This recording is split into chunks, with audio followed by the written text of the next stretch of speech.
হযরত ওমর হযরত আবু বকর রাদিয়াল্লাহু তাআলা আনহুর কাছে গিয়ে বলছেন, মা হাজাতা বি ইনদা কওমিন মুমিনিনা ইয়া খলিফাতা রাসূলিল্লাহ সাল্লাল্লাহু আলাইহি ওয়াসাল্লাম। হে আল্লাহর রাসূলের খলিফা, এই দেশে বিচারকের দরকার কি? তিনি বললেন, কেন বলতেছো বিচারকের দরকার নেই? হযরত ওমর বললেন, একটা বছর অফিসে বসে থাকলাম, একটা লোক মামলা করতে আসলো না, আমার বিচারক বানায় লাভটা কি? সে বাড়ি যে ঘুমাইতে অনেক ভালো। আপনি কি চিন্তা করতে পারেন, এক বছর পৃথিবীর কোন দেশ আছে যে এক বছরে মামলা হয় না? আপনার কুমিল্লা দেখেন, প্রত্যেক দিন কত মামলা জমা হয়, হাজার হাজার মামলা জমা হয়ে যায়, ঠিক কিনা বলেন? প্রিয় ভাই সব, হযরত আবু বকর রাদিয়াল্লাহু তাআলা আনহু বলছেন, আচ্ছা মামলা হলো না কেন? আপনি কি মনে করেন কেন মামলা হইল না? হযরত ওমর বলেন, আমি চিন্তা করেছি, মামলা না হওয়ার কারণ হলো দীনুহুমুন নাসিহাত। যে জাতির জন্য আপনি আমাকে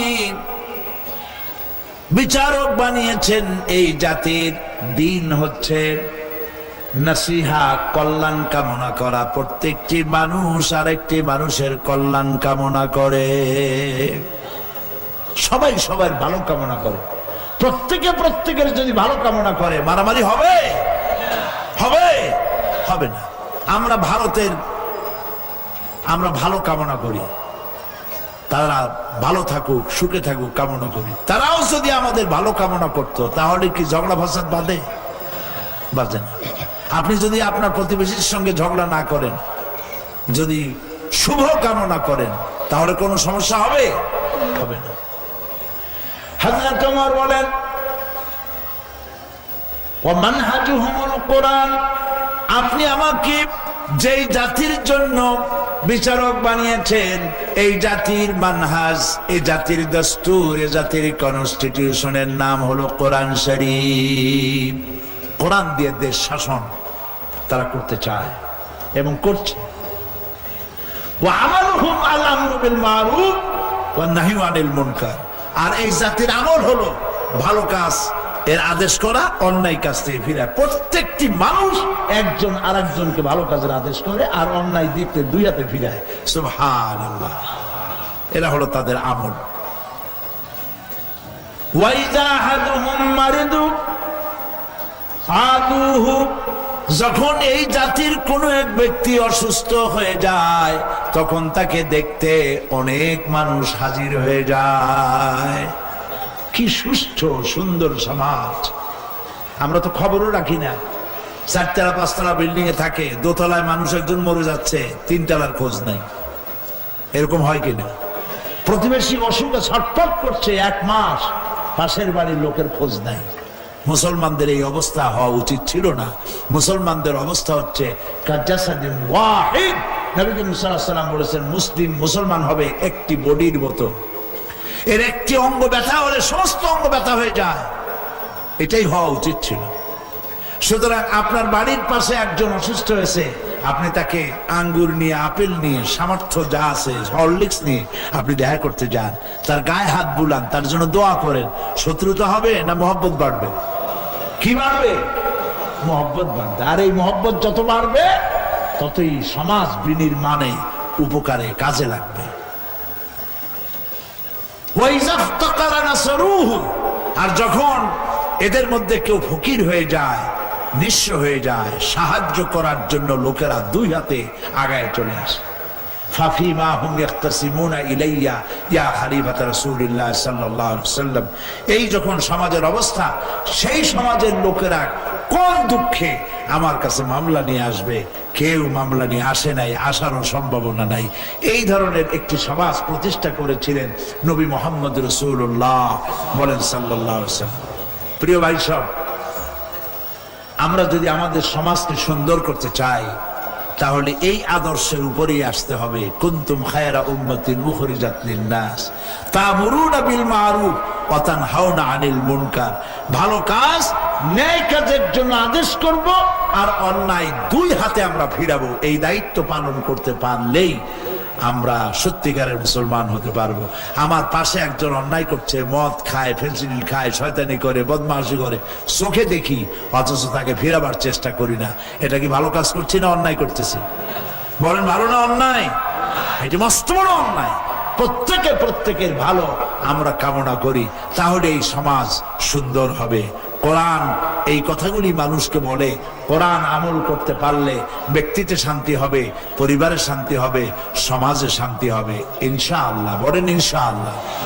বাকি কথা আগামীকাল বলবো ইনশাআল্লাহ। বলেন সবাই ইনশাআল্লাহ। এখন মোনাজাত করব। মোনাজাতের আদব হলো বসা। যত লোক দাঁড়িয়ে আছে মোনাজাতের আদবের জন্য বসে। মোনাজাতের আদবের জন্য দাঁড়ানো লোকেরা বসুন, সবাই বসুন। আরেকটু জিকির করেন জোরে সোরে, লা ইলাহা ইল্লাল্লাহ, লা ইলাহা ইল্লাল্লাহ।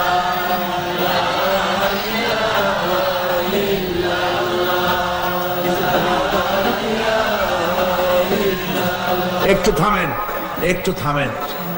এই যে মোনাজাত করতে বললে গত বছর দেখছি কিছু লোক রওনা করেন, এটা এই লক্ষণটা কি? এটা কি একটু ভালো কাজ? কি অন্যায়! এখানে যেমন ভিডিও ক্যামেরা আছে, ভিডিওতে যেমন ছবি ধরে, আল্লাহর ভিডিও ক্যামেরা আছে, ফের হাত তুলি আমরা কার কাছে? বলেন না কার কাছে? যখনই বলা হলো মোনাজাত করবো আল্লাহর কাছে, তখন যদি পিঠ ফেরাই হাঁটেন, ফেরেশতার দৃষ্টিতে আপনি কি হবেন? নিজের কথা নিজেরাই চিন্তা করেন। কপাল খারাপ। আল্লাহ রহম করুক, জোরে কোন আমিন। মোনাজাতের নাম শুনলে কোন সাহসে হাঁটেন? আল্লাহর কাছে হাত তুলতে ইচ্ছা করে না? আস্তাগফিরুল্লাহ পড়ে। আল্লাহ রহম করুক, বলে না আমিন।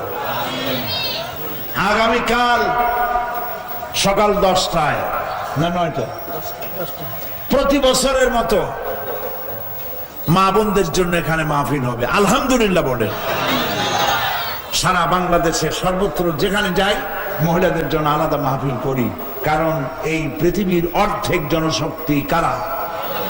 নারী। অর্ধেক জনশক্তি তারা। পুরুষেরা প্রত্যেক সপ্তাহে ওয়াজ শুনতে পারে, মসজিদে ইমাম সাহেবের ওয়াজ শোনেন, ঠিক না? আর ওয়াজ মাহফিল যেখানে হয় সেখানে যাইতে পারে। মেয়ে লোকদের মসজিদও আপনারা জায়গা দেন না, আর ওয়াজ মাহফিলও যাইতে পারে না। এই জন্য মেয়েদের সামনে হেদায়েতের কথা খোলা নাই। কি খোলা আছে? টেলিভিশনের পর্দা খোলা। সারাক্ষণ ডিশের বরকতে সিনেমা নাটক দেখা ছাড়া কোনো কাম নাই। এখন যদি আপনি আশা করেন আপনার এই বউ, আপনার মেয়ে ভালো হবে, তা কি কখনো সম্ভব? সম্ভব না। এই জন্য ডিশের কানেকশন থাকলে কাটিয়ে ফেলেন। এই হাবিজাবি দেখার কোন মূল্য নাই। আপনার স্ত্রীকে, মেয়েকে দিন শিখান, ইমান শিখান, সংসার শান্তির হবে আলহামদুলিল্লাহ। বলে আগামীকাল সকাল 10টার মধ্যেই, 1 মিনিটও পরে না, 10টায় আমি শুরু করবো ইনশাআল্লাহ। কালকে জুমার দিন, এই জন্য আপনি যদি দেরি করে আসেন আপনি মিস করবেন। আপনারা প্রত্যেকে, আপনার মা, আপনার বোন, আপনার মেয়ে, আপনার স্ত্রী, যারাই আপনার অধীনস্থ বাড়িতে আছে, সব মেয়ে লোক আগামীকাল এখানে পাঠিয়ে দিবেন। বলেন ইনশাআল্লাহ। বেলা 10টার মধ্যে দৃষ্টান্ত দিতে গিয়ে বলি, বাজারে যেমন রুই, বড় বিশাল রুই মাছ আছে না, খুব বড় রুই মাছ। রুই মাছ যখন রান্না করে খাইতে দেয়, বড় মাথা, বিশাল মাথা প্লেটে যখন আনে, এত বড় মাথা চিন্তা করতে হয় যে আমি ওরে খাবো, নো আমারে খাবে। এই বিশাল রুই মাছ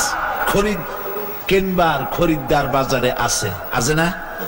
আবার পচা চিংড়ি, বিড়ালেও নাক ছিটকা হেঁটে যাবে, খাবে না। ওই পচা চিংড়ি কেনারও খরিদ্দার পাওয়া যাবে।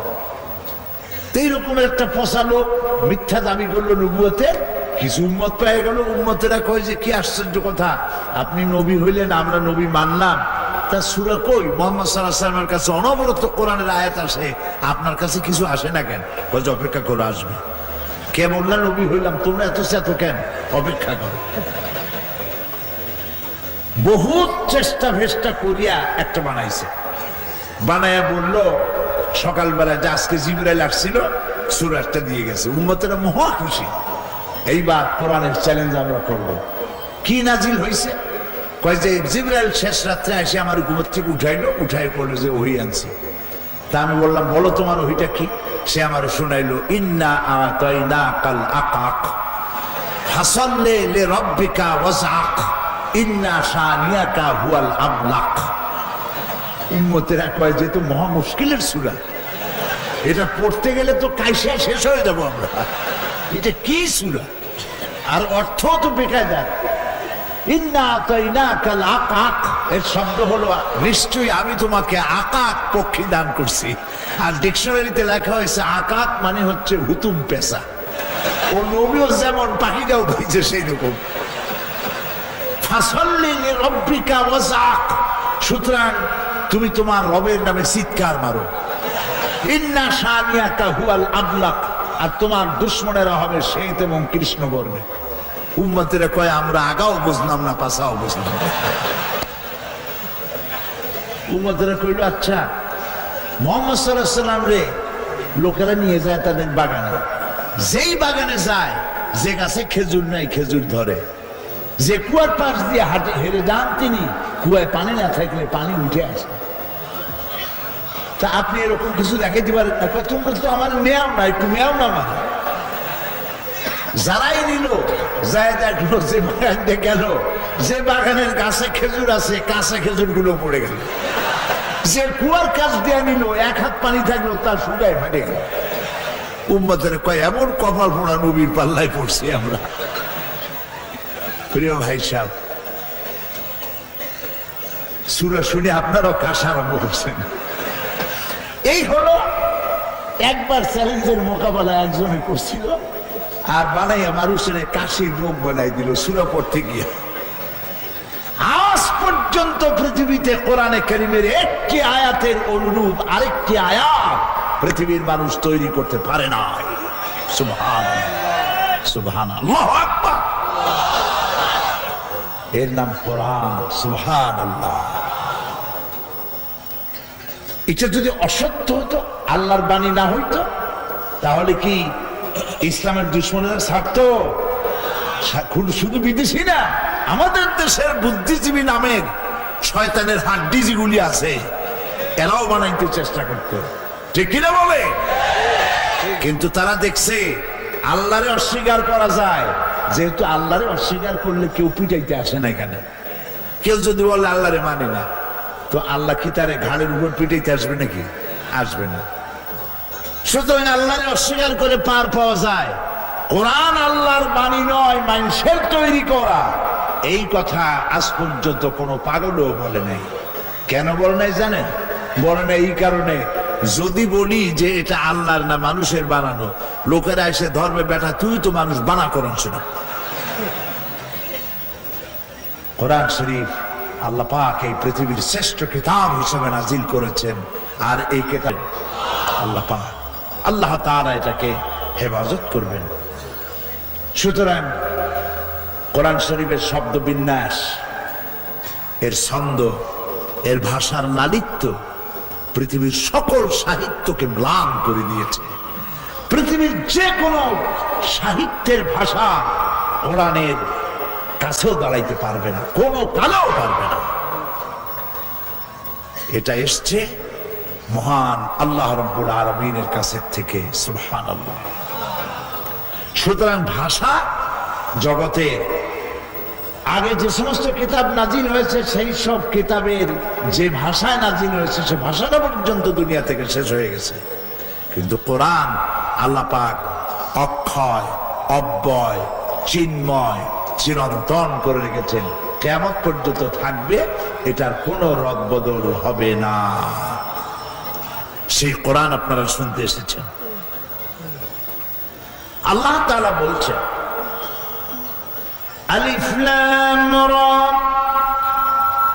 কিতাবুন আনজালনাহু ইলাইকা লিতুখরিজান নাসা মিনাদ যুলুমাতি ইলান নূর।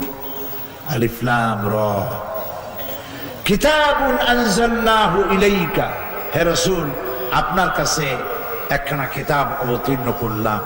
এটি একটি কিতাব, এটি একটি কিতাব।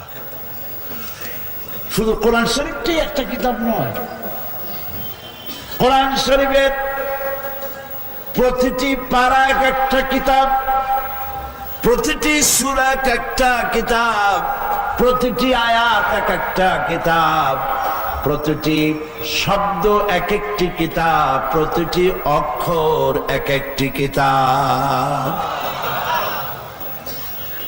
আটলান্টিক মহাসাগর, প্রশান্ত মহাসাগরের তলদেশ স্পর্শ করা সম্ভব, কিন্তু কোরআনের তলদেশ স্পর্শ করা সম্ভব নয়।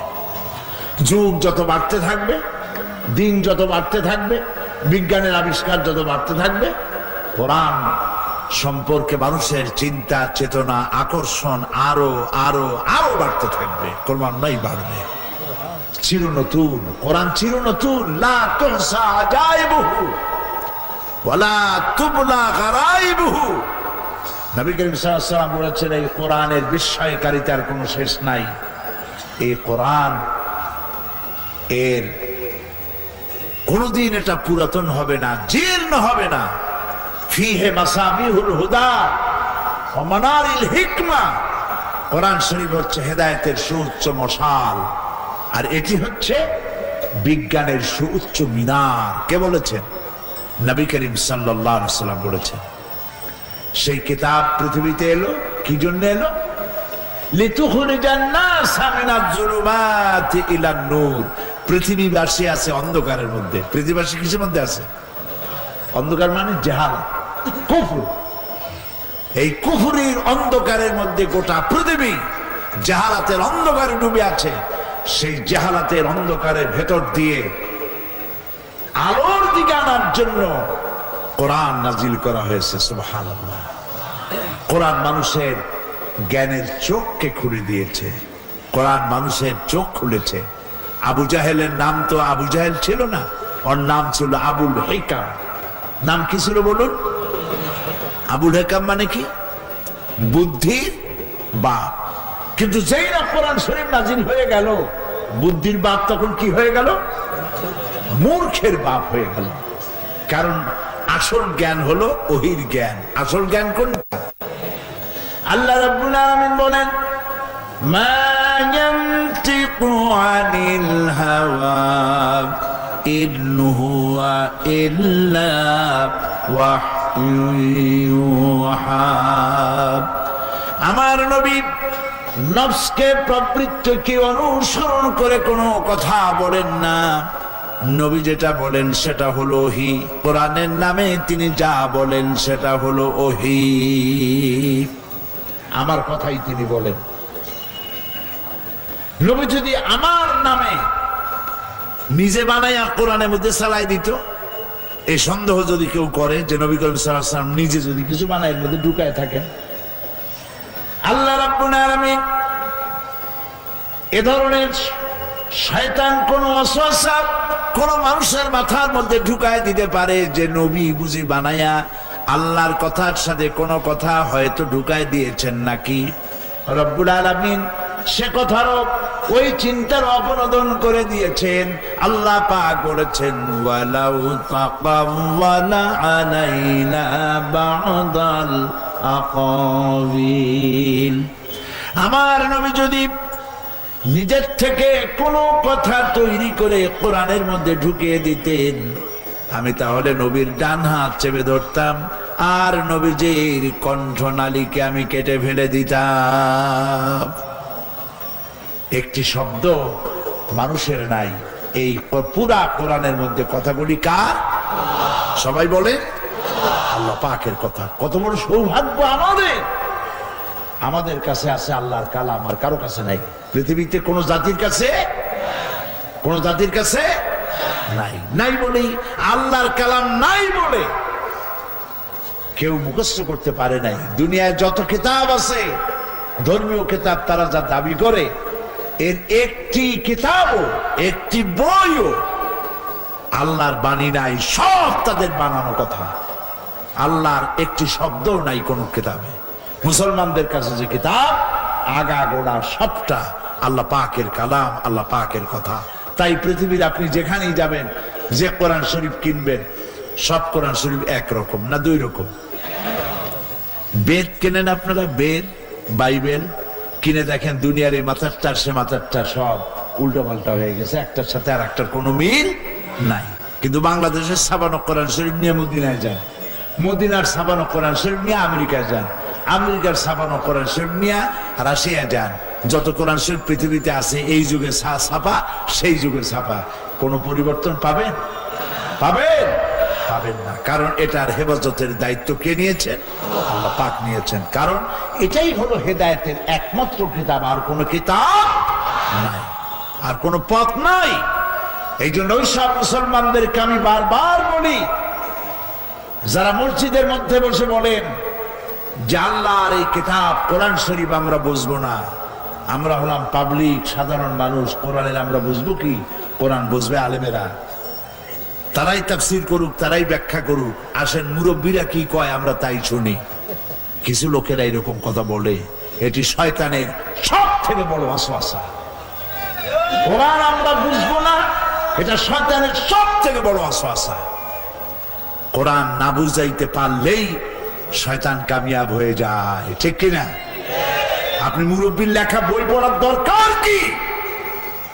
প্রত্যেকটি মসজিদে কোরআনের তাফসীর হওয়া প্রয়োজন।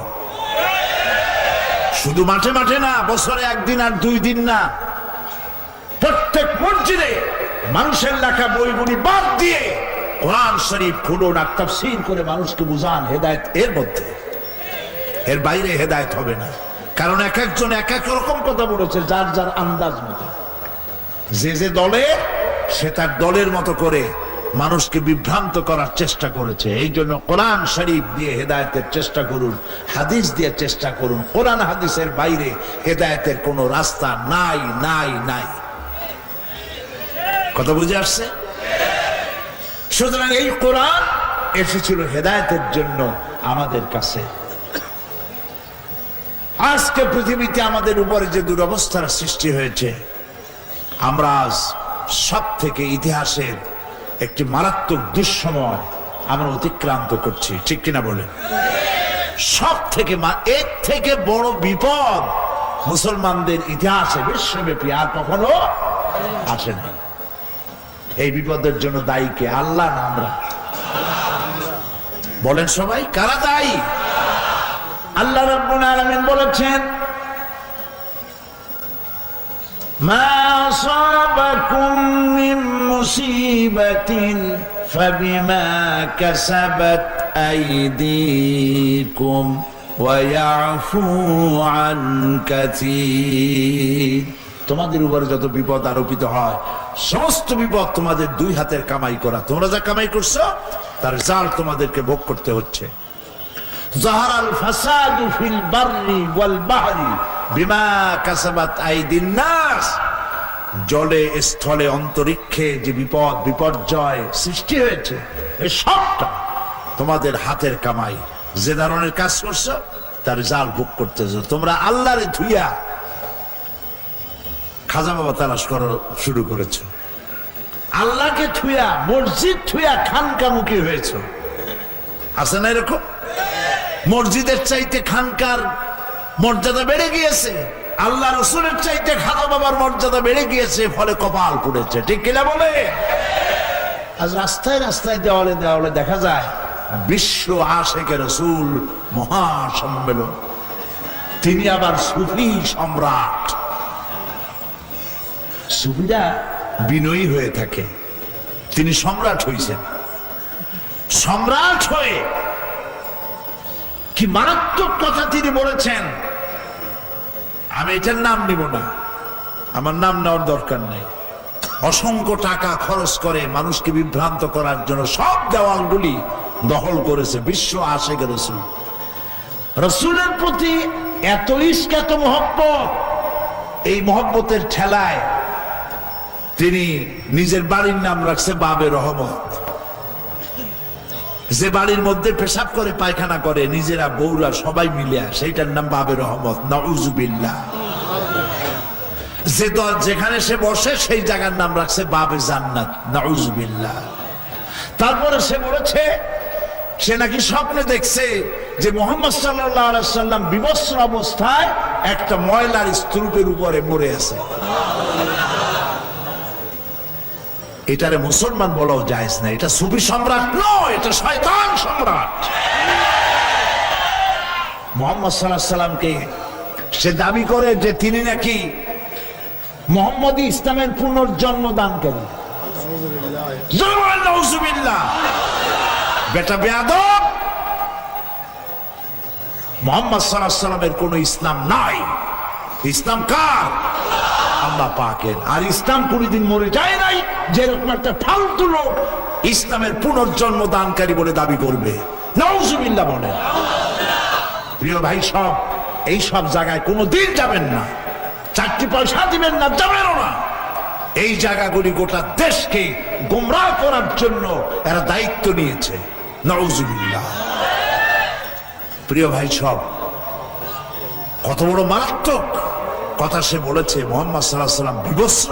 নাউজুবিল্লাহ। সে বলছে যে আমি স্বপ্নে দেখে তার গায়ে হাত দিলাম, অমনি তিনি জিন্দা হয়ে গেলেন। নাউজুবিল্লাহ। শয়তান। এটা কি করে বলেন? শয়তানের চাইতে নিকৃষ্ট বেঈমান। প্রিয় ভাই সব, মুসলমানরা নিজেরা নিজেদের কপাল পোড়াইছে, আল্লাহ রাস্তা ছেড়ে দিয়ে শয়তানের পথ ধরেছে। এই সমস্ত জায়গায় গিয়ে টাকা পয়সা ইত্যাদি দিয়ে কিছু কিছু বিচারপতির নামও শুনি, সেইখানে গিয়ে ভূতের মতো বসে থাকে। কি লেখাপড়ার শিক্ষা করেছে? বিচারপতি নামের আগে লেখলেই জ্ঞানী হয় না, জ্ঞান শিখতে হলে কোরআন শিখতে হয়। কাজে এগুলি বিভ্রান্ত হওয়ার কোনো কারণ নাই। ওয়ামা উতীতুম মিনাল ইলমি ইল্লা কালিলা। আল্লাহ পাক বলেছেন তোমাদেরকে সামান্যতম জ্ঞান দিয়েছি। আসল জ্ঞানের মালিক কে? সবাই বলে আল্লাহ পাক। সে আসল জ্ঞানের কাছে আসতে হবে, কোরআনের কাছে আসতে হবে। সুবহানাল্লাহ।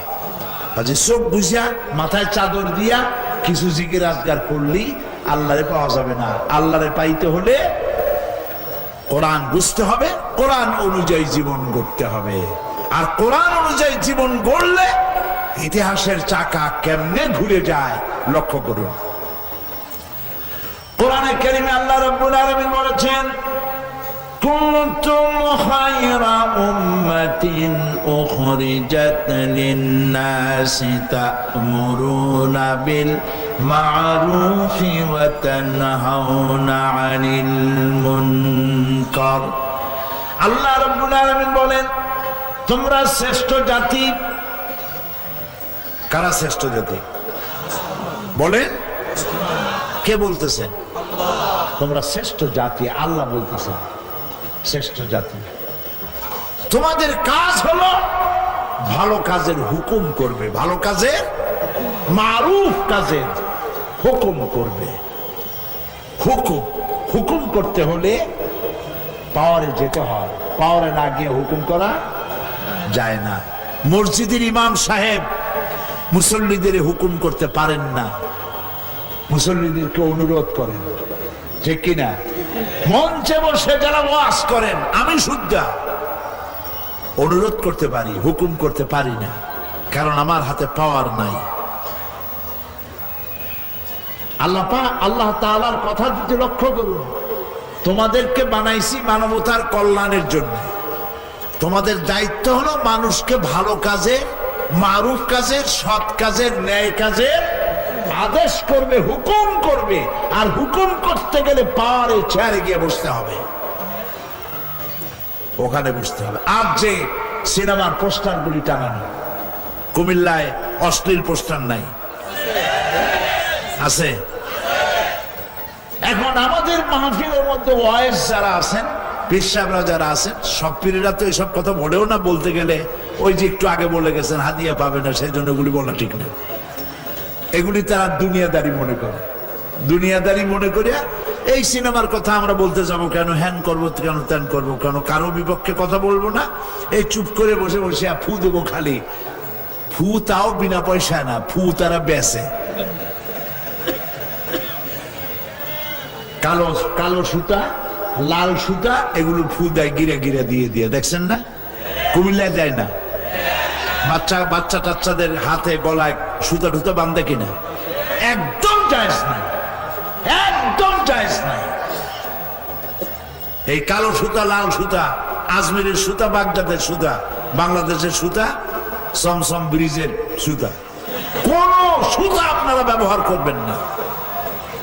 মানে হাতে বান্ধা, গিরা দিয়ে ফু দিয়ে বান্ধা, কোন প্রয়োজন। একটা সুন্দর লোকজন সাথে করে নিয়ে, সাথে কিছু ভাড়াইতে থাকে, দাঁড়ায় বলে সুবহানাল্লাহ, আমার আল্লাহর ওলি মক্কায় কুত্তা তাড়াই দিতে পারে বাংলাদেশে বসে। সাথে এগুলো থাকে দালাল, পয়সা খাইয়া দালালি করে পীরের মঞ্চে দাঁড়িয়ে দাঁড়িয়ে। যদি হক পীর হবে, জিন্দিগিতে একদিন জেলে যাও নাই কেন? নিজেকে পীর দাবি করতেছ, একদিন গ্রেফতার হও নাই, জেলে যাও নাই, রক্ত দাও নাই, তোমার মুড়ি দেওয়া যায় নাই। সমস্ত নবীরা মার খেয়েছেন, সাহাবায়ে কেরাম মার খেয়েছেন, রক্ত দিয়েছেন, ঠিক কিনা বলো? তুমি কোন আকাশ থেকে নাজিল হইছো যে তোমার জেল হবে না, যুদ্ধ লাগবে না? আমার ওই মানুষের সামনে একটা ভান ধরা, কোনো কথা তো বলবে না, খালি ফু দেবে আর পয়সা পকেটে ঢুকাইতে থাকবে। কবি খুব সুন্দর করে বলেছে, ये हाल तेरा जाल है, मकसूद तेरा माल है, ये हाल तेरा जाल है, मकसूद तेरा माल है, क्या जब तेरा चाल है, लाखों को अंधा कर दिया। তোমার এই ভাব গম্ভীর, এই অবস্থা হলো একটা চালবাজি, ধান্দাবাজি, মানুষের চোখে ধান্দা লাগাইয়া পয়সা কামাই করার মতলববাজি। নবীরা মাইর খেলেন, আর তোমার শরীর ক্রমান্বয়ে নাদুস নুদুস হইতে, কোনো জেল নাই, জরিমানা নাই, গভর্নমেন্ট জানেও না কত টাকা কামাই করে, ইনকাম ট্যাক্সও দেওয়া লাগে না, কোটি কোটি টাকার মালিক হয়ে যায়, ইনকাম ট্যাক্স দেওয়া লাগে না। প্রিয় ভাই সব, এই ধান্দাবাজি থেকে বেরিয়ে আসতে হয় মুসলমানদেরকে। কথা বুঝতে পেরেছেন? এই যে সিনেমার যে পোস্টারগুলি, নগ্ন পোস্টারগুলি টানানো, এখন এই মঞ্চ থেকে অনুরোধ করা হবে, মেহেরবানি করে এগুলি নামান। আল্লাহ পাক বলছেন এই অনুরোধের কোনো প্রয়োজন নাই, আমল করো, হুকুম করো। আর হুকুম করতে গেলে ক্ষমতায় যাইতে হবে। ক্ষমতায় গিয়ে পোস্টার তো ভালো, নগ্ন সিনেমাও কেউ তৈরি করতে পারবে না, নগ্ন সিনেমাও করতে পারবে না, অশ্লীল সিনেমা করতে পারবে না। ওখানেই বন্ধ করে দেওয়া হবে, ডাকাতেই বন্ধ করে দেওয়া হবে। কুমিল্লা আসবে কেমনে? ওইখানেই বন্ধ হয়ে যাবে। বলবেন এটা কেমনে হবে? হবে পলিথিনের মতো। পলিথিনের ব্যাপারে যদি আমরা ওয়াজ করতাম সবাই মিলে, ভাই সাহেবরা পলিথিন ব্যবহার করবেন না, কবিরা গুনাহ হবে, কিয়ামতে জাহান্নামে যাবে, পলিথিন বন্ধ হইতো না? বন্ধ হইতো না। এরকম ওয়াজে বন্ধ হইলো তো সুদ বন্ধ হইতো কবে? ঘুষ বন্ধ হইতো কবে? পলিথিন কেমনে বন্ধ হইল?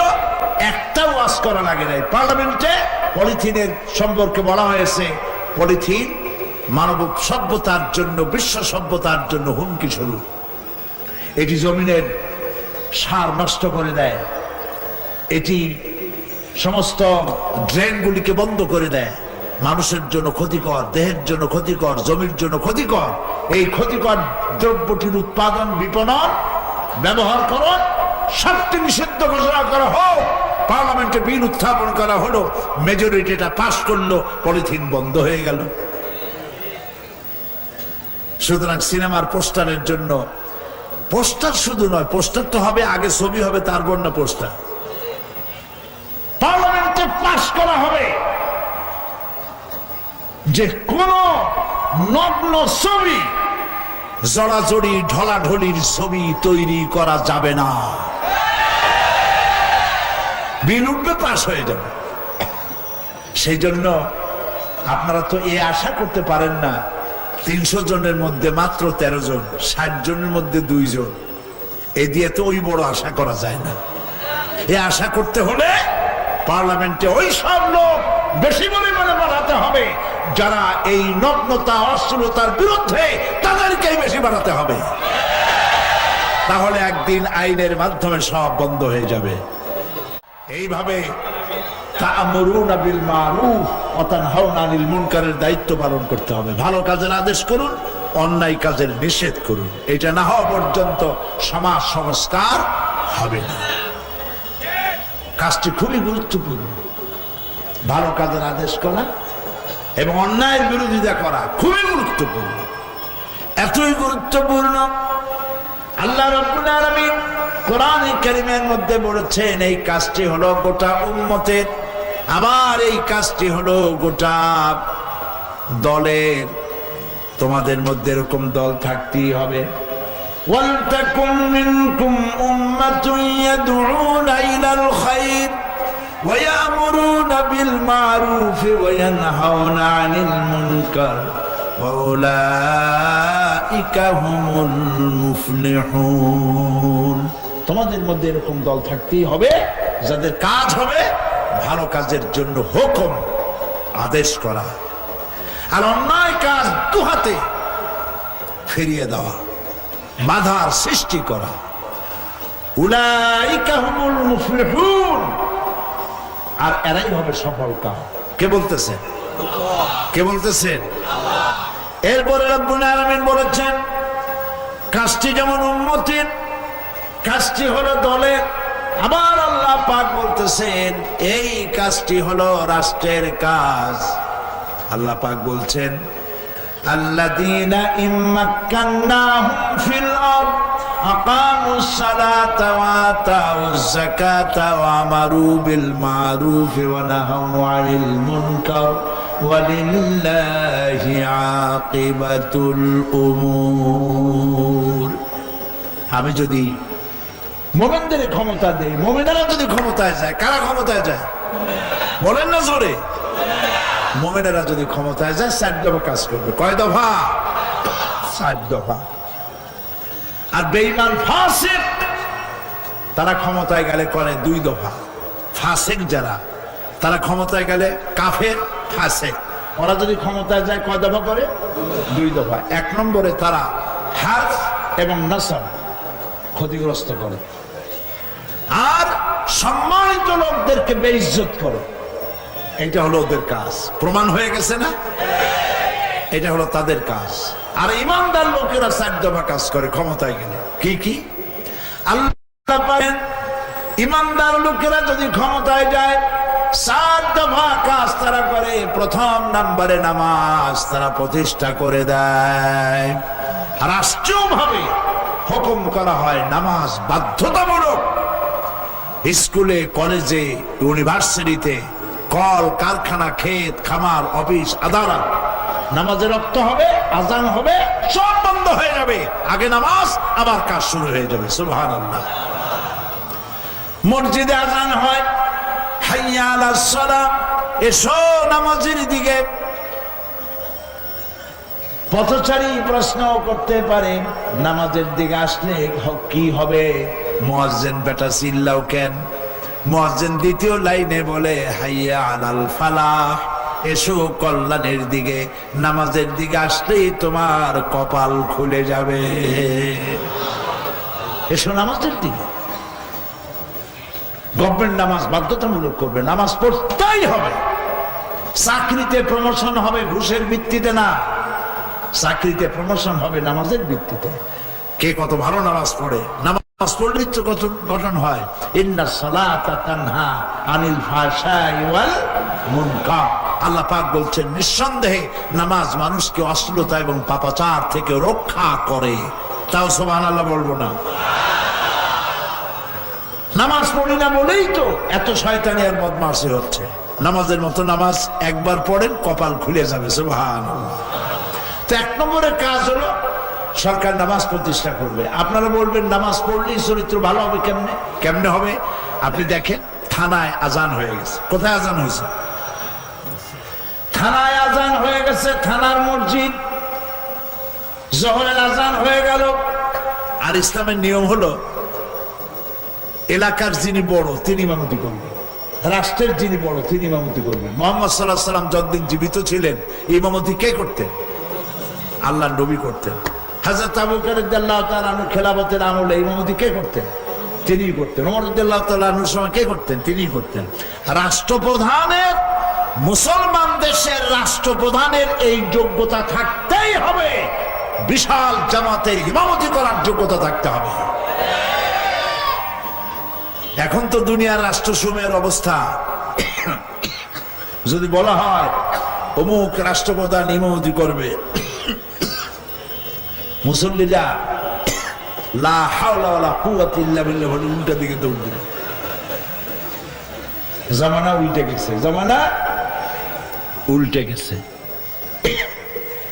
তাহলে থানা মসজিদে আজান হয়ে গেছে, ওই থানার বড় কে? ওসি সাহেব, দারোগা সাহেব।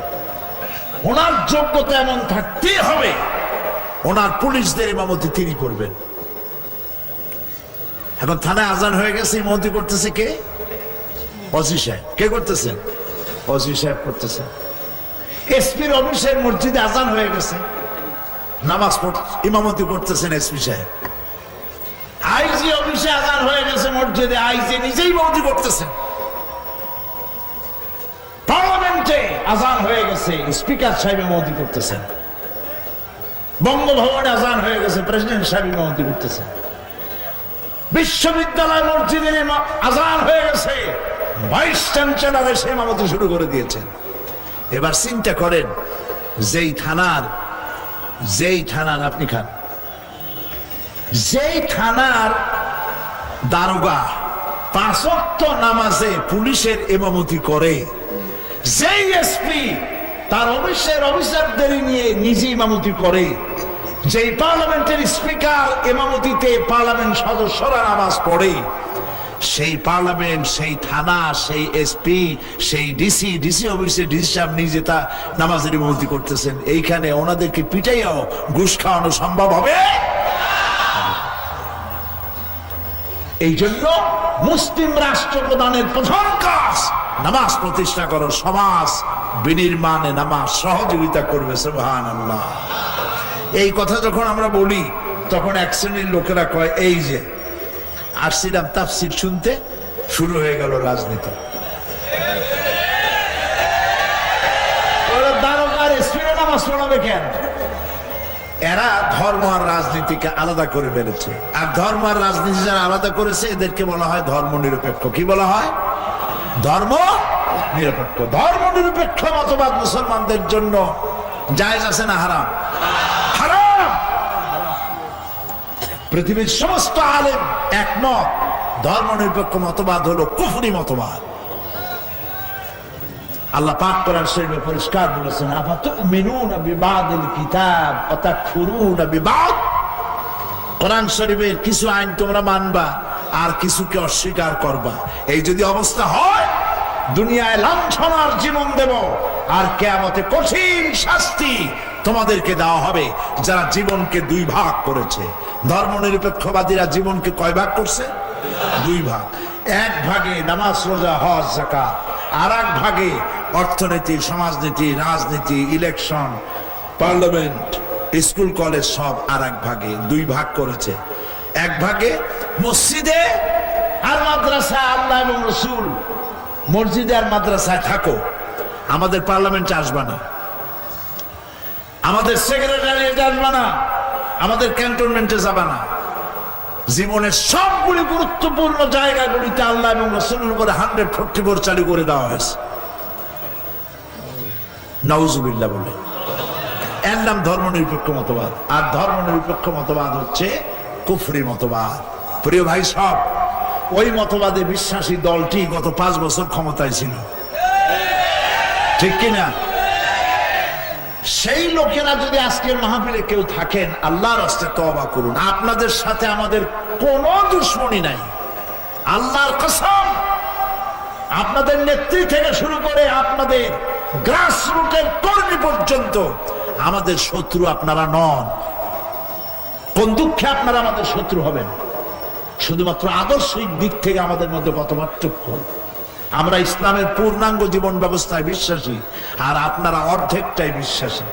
নামাজ রোজা নিজেদের মতো পড়বেন, আর আপনার নির্বাচন, নেতা নির্বাচন, পার্লামেন্ট, আইন কানুন, কোর্ট কাছারি চালাবেন আপনাদের ইচ্ছা মতো। এটাই হলো কুফরি। কোন মুসলমান ধর্মনিরপেক্ষ মতবাদের আন্দোলন গ্রহণ করতে পারে না, হারাম। ধর্ম নিরপেক্ষতায় বিশ্বাস থাকাকালীন যদি কারো মৃত্যু হয়, কোরআন হাদিস অনুযায়ী জান্নাতের কোনো গ্যারান্টি নাই। কেন ধর্ম নিরপেক্ষ হবে? দুনিয়ার কোন নবী ধর্ম নিরপেক্ষ ছিলেন? বলেন, আপনারা জবাব দেন আমাকে। কোন নবী ধর্মের ব্যাপারে নিরপেক্ষ ছিলেন? কোন সাহাবী ধর্মের ব্যাপারে নিরপেক্ষ ছিলেন? আছে কেউ? পৃথিবীর কোন আলেম ধর্মনিরপেক্ষ বাদ করে না। আপনারা যে ওলামা লীগ বানাইছেন, ওইসব ওলামাদের বলতেও চেনে না, তার ইউনিয়নের লোকেরাও চেনে না। 4 পয়সা দাম নাই বাংলাদেশে। কোন হক্কানি আলেম ধর্মনিরপেক্ষ মতবাদের অনুসারী ওলামা লীগ করতে পারে না, হারাম। পয়সার বিনিময় কিছু বিক্রি হয়ে যাইতে পারে, ওই সব লোক যাদের ইলেম নাই, কালাম নাই, সমাজের কেউ চেনে না। ঠিক কিনা বলে? সেই জন্য প্রিয় ভাই সব, ধর্মনিরপেক্ষ মতবাদ একটি কুফরি মতবাদ, অসভ্য মতবাদ, বর্বর মতবাদ। এটি আরেকবার প্রমাণ করেছে ইন্ডিয়া। আমাদের পার্শ্ববর্তী দেশ নাম কি? ভারতবর্ষ, ইন্ডিয়া, হিন্দুস্তান। এই দেশে সংবিধানে ধর্মনিরপেক্ষতাবাদ সাংবিধানিক ভাবে লিপিবদ্ধ রয়েছে। আমাদের দেশেও ছিল 1972 সনে, কিন্তু 1977 সনে শহীদ প্রেসিডেন্ট জিয়াউর রহমান সাহেব এসে ধর্মনিরপেক্ষ মতবাদকে উৎখাত করে দিয়ে সেখানে তিনি লেখাইছেন সংবিধানে, দেশের সমস্ত কার্যক্রমের উৎস হবে আল্লাহর উপরে অবিচল ঈমান এবং আস্থার উপরে ভিত্তি করে। সুবহানাল্লাহ বলে। আল্লাহ জিয়াউর রহমানকে বেহেশত দান করুন, জোরে বলেন আমিন। ধর্মনিরপেক্ষ মতবাদের মতো একটি কুফরি মতবাদকে তিনি শিকড় শুদ্ধ তুলে ফেলে দিয়েছেন, আলহামদুলিল্লাহ। প্রিয় ভাই সব, মুসলমানদের ধর্মনিরপেক্ষতার দরকারটা কি? মুসলমান যে দেশে বেশি, সেই দেশে সংখ্যাগরিষ্ঠরা সব থেকে নিরাপদ, আলহামদুলিল্লাহ বলে। ডিমের মধ্যে কুসুম থাকে যেমন নিরাপদ, মায়ের পেটের মধ্যে বাচ্চা থাকে যেমন নিরাপদ, যে দেশে মুসলমান বেশি সেই দেশে অমুসলিমরা সব থেকে বেশি নিরাপদ। এটা সত্য কিনা বলে? বাংলাদেশে আমরাও 47 একবার, আমাদের দেশ 2 বার স্বাধীনতার মজা পাইছে, একবার 47 আর একবার 71-এ। 47-এ আমরা স্বাধীন হয়ে গেলাম, ওরাও হইল। ওরা মানে কারা? ভারত। ওরাও হলো, আমরাও হলো। 47 থেকে 2003 সনের আজকে 30শে জানুয়ারি, 2003-এর 30শে জানুয়ারি পর্যন্ত আপনারা বলেন বাংলাদেশে কোন সাম্প্রদায়িক দাঙ্গা হয়েছে?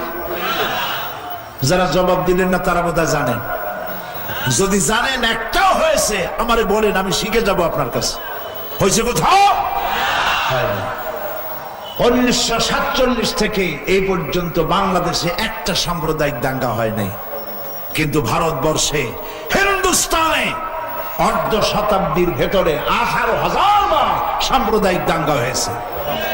ইয়া বুনাইয়া আকিমিস সালাত ওয়া আমুর বিল মারুফ ওয়া নহা আনিল মুনকার ওয়াসবির আলা মা আসাবাক ইন্না যালিকা মিন আজমিল উমুর। আল্লাহ পাক বলছেন, ইয়া বুনাইয়া, হযরত লুকমান হাকিমের কথা আল্লাহ পাক কোরআন শরীফে তুলে দিয়েছেন, সুবহানাল্লাহ। তিনি তার ছেলেকে ডেকে বলছেন, ইয়া বুনাইয়া, হে কলিজার টুকরা সন্তান, আকিমিস সালাত, নামাজ প্রতিষ্ঠা করো, সুবহানাল্লাহ, নামাজ কায়েম করো। ওয়া আমুর বিল মারুফ, ভালো কাজের আদেশ করো, নেক কাজের আদেশ করো। ওয়া নহা আনিল মুনকার, আর খারাপ কাজ দুয়াতে বিরা। ওয়াসবির আলা মা আসাবাক, আর বিপদ আসলে ধৈর্য ধারণ করো। এই কাজটা হলো এমন, এই কাজ করতে গেলে বিপদ আসবে, এই কাজ করতে গেলে কি হবে? বিপদ আসবে। আপনি যখনই অন্যায় কাজের প্রতিরোধ করবেন, বিপদ আসবে, তখন এই বিপদের সময় ধৈর্য ধারণ করতে হবে। বিপদের সময় কি করতে হবে? ধৈর্য ধারণ করতে হবে। প্রিয় ভাই সব, এই কাজটি করেছিলেন নবী করিম সাল্লাল্লাহু আলাইহি ওয়াসাল্লাম। নবী করিম সাল্লাল্লাহু আলাইহি ওয়াসাল্লাম এই কাজ করে ইন্তেকাল করলেন। হযরত আবু বকর রাদিয়াল্লাহু তাআলা আনহু তিনি মুসলিম জাহানের খলিফা হলেন। দেখেন, ভালো কাজের আদেশ, অন্যায় কাজের নিষেধ করলে পরে সমাজের চিত্রটা কিভাবে বদলে যায়। হযরত আবু বকর তিনি হচ্ছেন খলিফাতুল মুসলিমিন, আমিরুল মুমিনিন। হযরত ওমরকে তিনি বানালেন বিচারপতি। ইতিহাস লিখছে, ফামাকাসা আমান কামিলান ফালাম ইয়াখতাসিম ইলাইহি ইসনান। একটা বছর পার হয়ে গেল। ইতিহাস লিখতেছে, হযরত ওমরের বিচারপতি থাকাকালীন সময় হযরত আবু বকর রাদিয়াল্লাহু তাআলা আনহুর জামানায় একটি বছর পার হয়ে গেল। হযরত ওমরের বিচারালয় একজন মানুষ আর একজন মানুষের বিরুদ্ধে মামলা নিয়ে হাজির হলো না।